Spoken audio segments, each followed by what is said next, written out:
I'm Larry Everest. I'm from Berkeley, California. I've been covering the Middle East and Central Asia for over 25 years for Revolution newspaper and other publications, and I'm the author of Oil, Power, and Empire, Iraq, and the U.S. Global Agenda, and other books. Well, I came of age in the 1960s. I was a student at Stanford in the mid-1960s.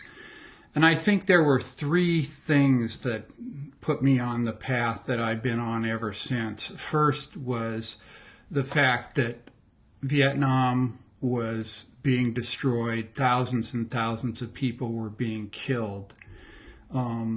And we also had a very powerful civil rights movement, a black liberation movement, and a very powerful student movement. So it was the fact that others were taking action against these things forced me to look at them, forced me to confront them. So there was a process of trying to really, I felt I needed to understand why these things were happening. And what was involved. And the more I learned, the more outraged I became about the lies that were being told, the treatment of African Americans in this country, and so on. But there was also a very important moral dimension. I felt compelled and inspired by the actions of my peers, who were very courageously risking their school careers, even perhaps their lives in some instances, to take action against these injustices, and I didn't feel that I could stand aside from that. As I was studying these issues, I felt compelled to understand the deeper reasons for why they were happening, and this took me to a Marxist understanding of imperialism, of the capitalist system, and so on. And, this was critical for me because I felt the system was unreformable and that there was a different alternative in socialism and ultimately communism.